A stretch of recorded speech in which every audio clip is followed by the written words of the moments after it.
On this episode of Renewable Energy Reality Check, we discuss solar plus storage, water rights, and the shift from decarbonization to electrification. This compendium of resources has shown a growing synergy as collaborating parts show aligning momentum throughout 2026.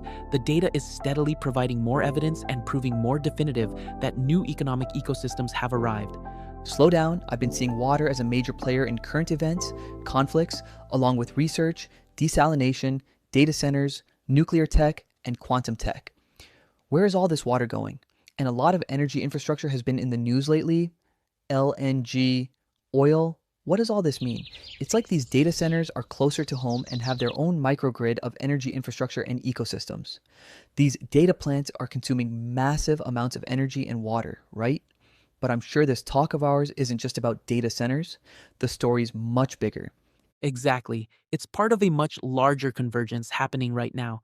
We're seeing the global water crisis, the exponential energy demands of AI driven industries, and the push to electrify high intensity sectors all colliding. And at the center of it all are future energy, resources, and global technological advancement, especially solar power, stepping in as a potential solution.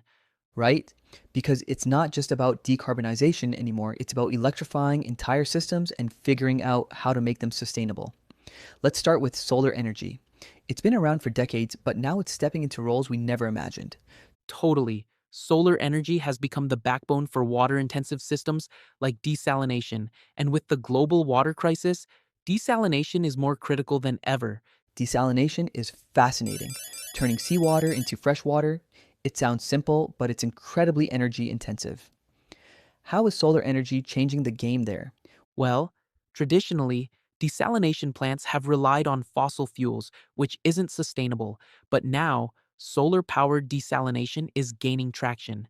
The market for it is projected to grow to somewhere between 4.5 and 6.2 billion dollars by 2030 or 2035. And it's not just about scaling up, it's about innovating. Innovating how? Are we talking about making the process more efficient or more accessible? Both.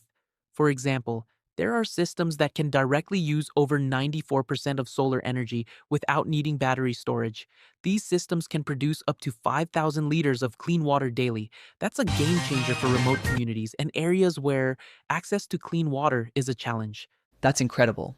And I imagine these systems are designed to be as efficient as possible, right? Exactly.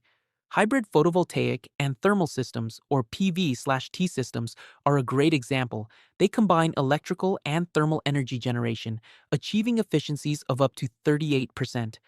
Then, there's interfacial solar evaporation, which uses clay mineral enhanced hydrogels to achieve over 93% solar to energy efficiency.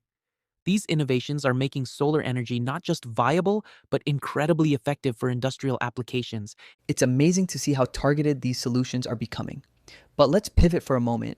You mentioned water, and we can't talk about water without talking about data centers. They're notorious for consuming massive amounts of energy and water. How do they fit into this picture? Data centers are a huge piece of the puzzle, especially with the explosion of generative AI. Between 2020 and 2025, the average cost of building these centers rose from $7.7 million to $10.7 million per megawatt. And despite these rising costs, the construction pipeline is booming. By 2030, nearly 100 gigawatts of new capacity are expected to be added, effectively doubling global capacity. That's a staggering amount of growth. But with that kind of expansion, I imagine the energy and water demands are through the roof. You're absolutely right. By 2027, global data center electricity and cooling alone could consume up to 40% of new electricity growth added to the grid. To put it in perspective, some hyperscale facilities use up to 5 million gallons of water per day just for evaporative cooling. 5 million gallons a day? That's almost hard to fathom. So, what's being done to address this? Industry leaders are turning to renewable energy and next gen cooling technologies. For instance, solar powered data centers are becoming more common. These combine large PV arrays, battery storage, and high efficiency liquid cooling systems to meet most of their energy needs on site. Liquid and immersion cooling technologies, in particular, can reduce cooling energy use by anywhere from 30% to 90%. That's a huge improvement.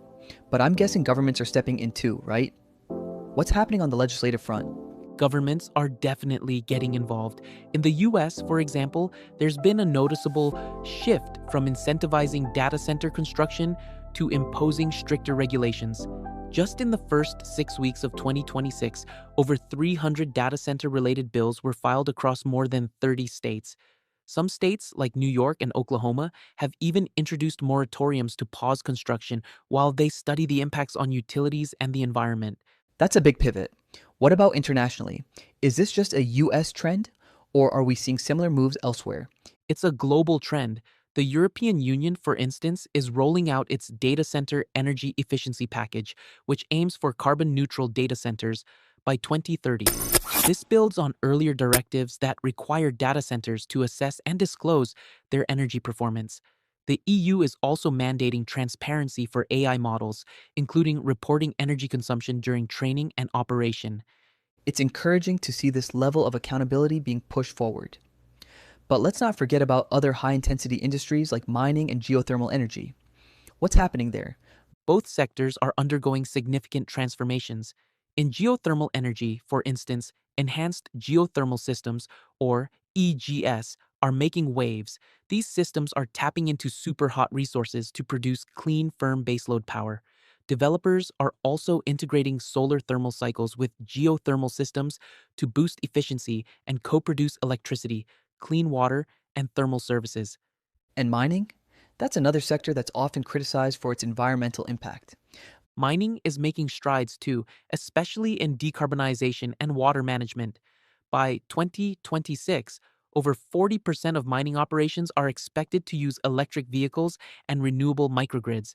Solar PV is being integrated to power mine dewatering pumps and wastewater treatment plants, reducing reliance on heavy fuel oils. Advanced water treatment technologies are also helping to cut wastewater volumes by up to 40%, aligning with stricter environmental standards. It's clear that innovation is driving a lot of these changes, but it also sounds like there's a sense of urgency. What's the overarching takeaway here? The takeaway is that 2026 represents a critical turning point. The convergence of these challenges, water scarcity, energy demand, and the push for decarbonization, is forcing industries to rethink how they operate. Solar energy is proving to be a versatile and scalable solution, but it's not just about technology. Legislative frameworks are playing a crucial role in ensuring that these advancements are implemented responsibly and sustainably. It seems like a lot to process, but it's also inspiring to see how interconnected solutions can address interconnected problems. Thanks for breaking it all down. My pleasure. Take care of yourself and remember to appreciate one another.